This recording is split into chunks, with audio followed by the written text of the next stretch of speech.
The Sower, the poem composed by Victor Hugo as a French poet and writer. And this poem, the same poem translated by Indian poetess Toru Dutt or Toru Lata Dutt. The Sower is a translation of Victor Hugo's poem Saison des Semilas Le Sawyer. It is translated by Toru Dutt from French to English. The Sower is a poem about a farmer who is sowing seed. ही कविता कशाविषयी आहे की एक शेतकरी त्याचं बियाणं पेरतोय, sowing seed. He has been many bad harvests in his life, and farmer got so many bad harvests in his life continuously. However, he is so optimistic of having a good harvest every time he toes grain. पण दरवर्षी शेतकऱ्याला वाईट अनुभव येत असतो because of environment, because of nature, because of natural calamity, heavy rainfall, sometimes drought, sometimes famine. So there were number of causes of the bad harvest. But farmer, he always be positive, always optimistic in his life, and every year he plants new seeds because of his positivity, त्याच्या आशावादामुळे. In his past he got various different experiences about life, about harvest. खूप काही त्याला loss सहन करावा लागलेला आहे त्याच्या जीवनामध्ये, पण तो नेव्हर डाय ॲटिट्यूड आहे त्याचा की आपण कधी हार मानायची नाही. त्यानं ठरवलेलं आहे की नेक्स्ट टाइम आपल्याला चांगला हार्वेस्ट येईल, नो प्रॉब्लेम. आणि next year also he planted, he also so many seeds and just waiting for good crop.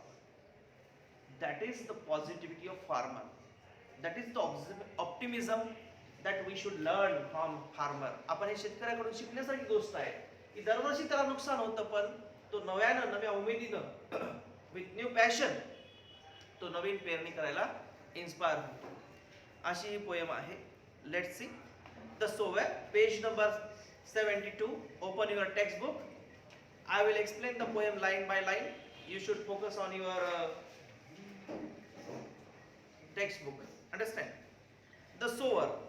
Sitting in a porchway cool, sunlight I see dying fast.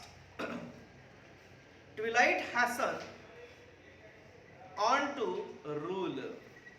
Sitting in a porchway cool.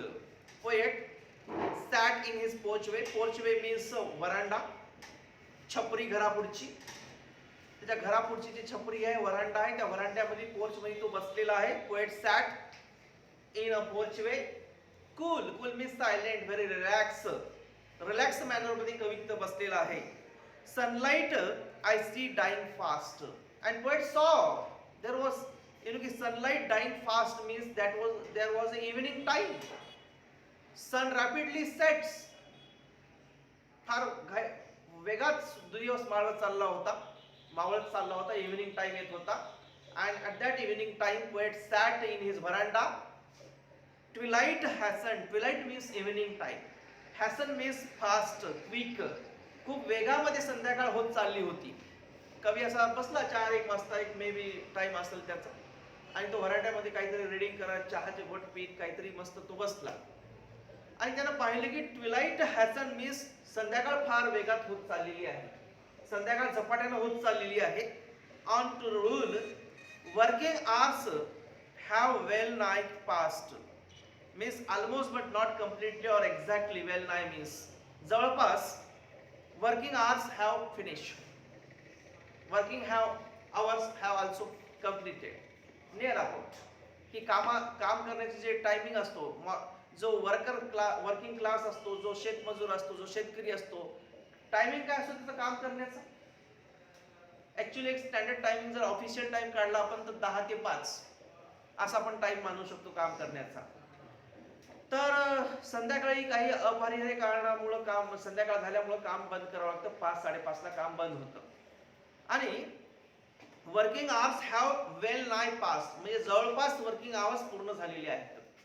काम करण्याच्या वेळा पूर्ण झालेल्या आहेत, सगळे लोक आपली कामं आटपून हातपाय धुवून आता घराकडे निघालेले आहेत. तुम्ही पाहता एखाद्या कन्स्ट्रक्शन साईटवर मजूर असतील, ते बरोबर 5 वाजता काट्यावर काटा आला की काम बंद करतात. शेतकरी संध्याकाळ झाली, शेतमजूर असतील ते शेतावर कोणाच्या रोजानं कामाला गेले असतील तर बरोबर 5 वाजले काम बंद करतात. तर अशा पद्धतीचं जवळपास काम बंद होण्याची वेळ आली होती. Working hours have well nigh past, means working hours have almost completed. जवळपास संपला होता कालावधी काम करण्याचा. सकाळपासून संध्याकाळपर्यंत राब राबले ते आणि आता काम करून घराकडे निघायच्या तयारीत होते जवळपास workers. Shadows run across the land. Shadows run across the land means there was the evening time.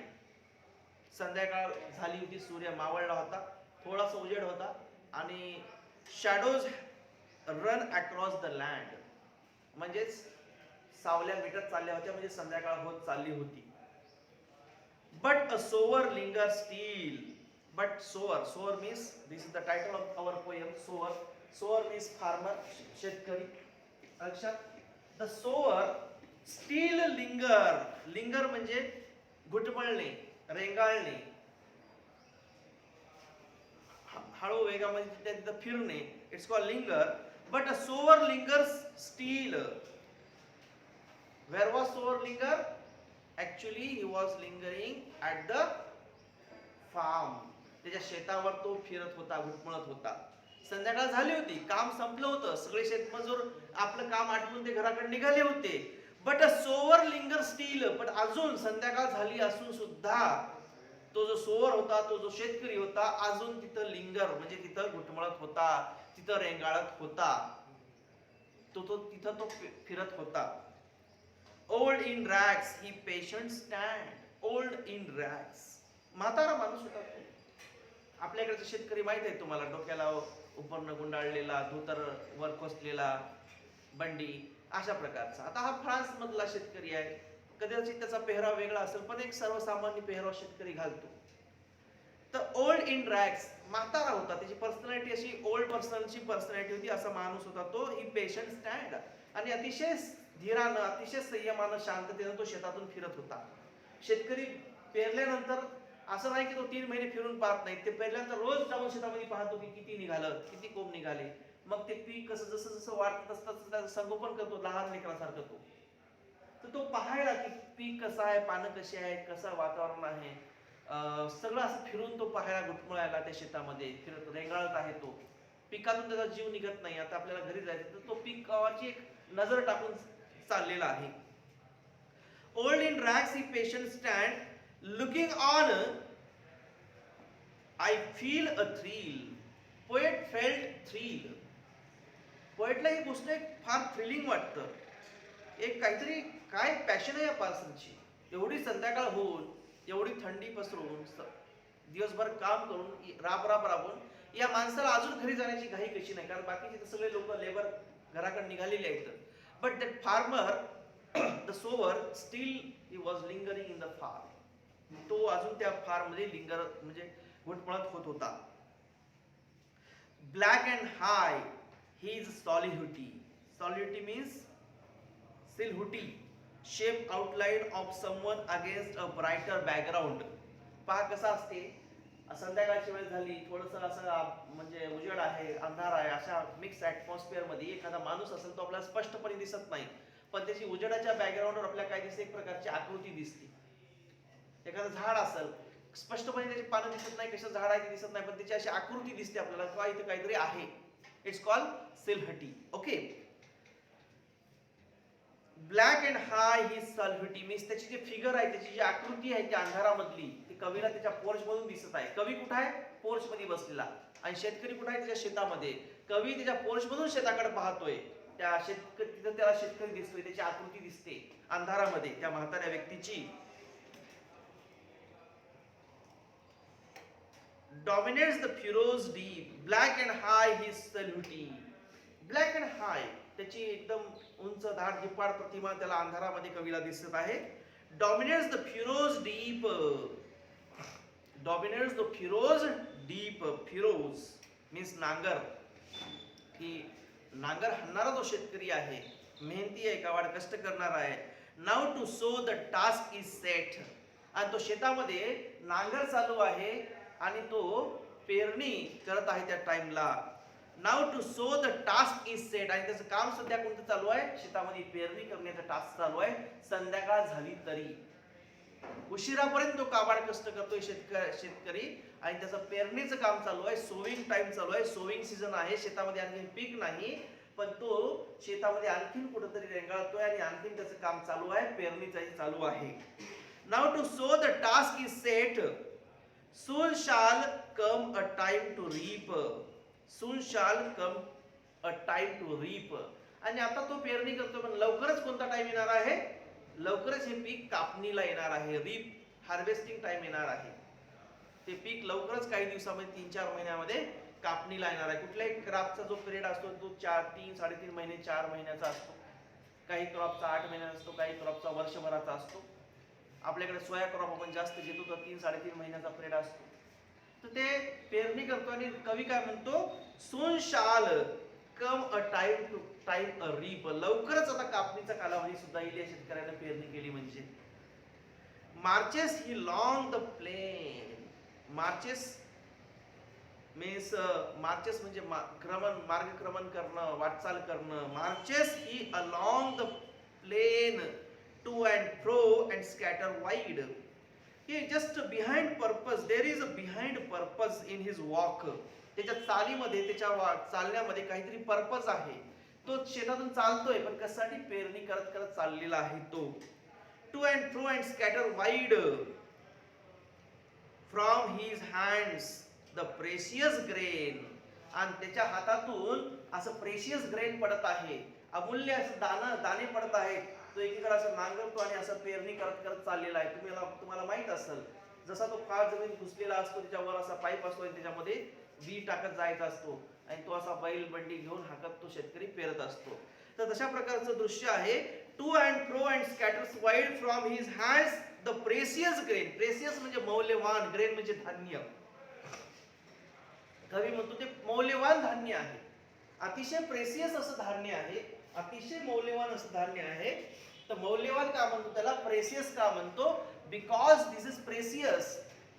कारण एक सीड टाकल्यानंतर त्याला हजारो येणार, हंड्रेड्स ऑफ सीड्स येणार. म्हणजे ज्वारीचा एक दाणा पेरला तर एवढा मोठा त्याला बुट्टा लागतो, एवढा मोठा कणीस लागतो त्याला. किती मॅजिक आहे नेचरची. म्हणून एका दाण्यामधून एवढं निर्माण करण्याची क्षमता एवढ्या छोट्याशा दाण्यामध्ये आहे. That's why poet says that precious grain. मौल्यवान धान्य म्हणलेलं आहे. ही मौल्यवान गोष्ट आहे. दुसरी कोणतीही गोष्ट टाका तुम्ही जमिनीत. हे खडू टाकला मी, असं जमिनीत टाकला तर इथं उगवल का? 100 खडू लागले बॉ, असं काय होईल का? नाही होणार. हे अंगठी टाकली मी, हे माझी पेन टाकली जमिनीत, उगवल का? नाही. याला प्रेशियस नाही म्हणू शकत आपण. प्रेशियस गोष्ट काय आहे? तर ते धान्याचा एक दाना आहे. गव्हाचा असो, ज्वारीचा असो, सोयाबीनचा असो, कुठल्याही क्रॉपचा, की जमिनीमध्ये गेल्यानंतर त्याला एका दाण्यातून हजारो निर्माण करण्याची क्षमता त्याच्यामध्ये आहे. That's why poet says that precious grain. ते मौल्यवान धान्य त्याच्या हातामध्ये आहे आणि तो आता जमिनीत पेरत चाललेला आहे. To and fro and scatters wide. इकडं तिकडं शेतामध्ये सगळीकडे तो स्कॅटर करतोय धान्य, बी पेरतोय तो. From his hands the precious grain. आणि त्याच्या हातातून प्रेशियस ग्रेन पडतंय. अतिशय मौल्यवान असं ग्रेन तिच्यात पडतंय. प्रेशियस ग्रेन पडतंय. Muse. Muse means rest in thought, reflect. Rest in thought, reflect. Muse I as I see him stride. Stride means to walk with long steps. आणि लांबच लांब टांगा टाकत तो धपाधप त्या शेतामध्ये मार्गक्रमण करतोय, वॉकिंग करतोय. Muse. He muse as he see him stride means poet rest in thought. कवी विचारात मग्न झालेला आहे. हा माणूस किती पॅशनेट आहे, किती हार्ड वर्किंग आहे. How hard working personality was of the farmer. What a passion, what a hard working quality. Poet just went in deep thought. कवी पूर्णपणे डीप थॉट मध्ये गेलेला आहे. कवी पूर्ण गहन विचारात गेलेला आहे. पोएट सॉ each and everything. Poet observe the entire life, entire work of the farmer and he went in deep thought. कवी फार गहन विचारात डुबलेला आहे. Muse. Rest in deep thought. Darkness deepens आणि डिपन्स, डार्कनेस डिपन्स, आणखीन डार्कनेस अंधकार कसा झालेला आहे, डिपन्स झालेला आहे, आणखीन काळोख पसरलेला आहे. दुपारची संध्याकाळ झाली, संध्याकाळचा आता काळोख पसरलेला आहे पूर्णपणे. फेड्स द लाईट, पूर्णपणे अंधार झालेला आहे. लाईट्स फेडत झालेले आहेत, कुठेही उजेड राहिलेला नाही, सगळीकडे अंधार झालेला आहे. Fades light. Now he gestures to mine eyes are august. August means noble और डिग्निफाईड वर्क. फार महान कार्य तो आणखी सुद्धा अंधारात करतोय. And strange his height seems to touch the starry skies. आणि आता असं दिसतंय दुरून, आणखी अंधार झाला तरी त्याचं काम चालूच आहे. आणि त्या अंधारामध्ये त्याचं असं दिसतंय की आकाश त्याच्या त्या इमेजला, त्याच्या त्या पर्सनॅलिटीला जणू काही आकाशाने आता त्याला टच केलेल्यासारखं त्याला दिसतंय. कारण मग जर आपण दुरून पाहाय एखादा माणूस, आपल्याला काय दिसतं, ते आकाश त्याच्या डोक्यावर टेकल्यासारखं दिसतं, सिनरी तशी निर्माण होते, तसं दृश्य दिसतं. तर कवी म्हणतो की आणखीन तो काम करतोय. दिवस एवढा मावळत चाललेला आहे, एवढा आता अंधार झालेला आहे की जणू काही आकाश सुद्धा त्याला टेकलेल्यासारखं वाटत आहे. इतका तो हार्डवर्क करतोय. आणि लेट इव्हनिंग मध्ये एव्हरीवेअर डार्कनेस स्प्रेड आउट, सगळीकडे अंधकार पसरलेला आहे, तरी सुद्धा still farmer was working on the farm. Still farmer was sowing seeds.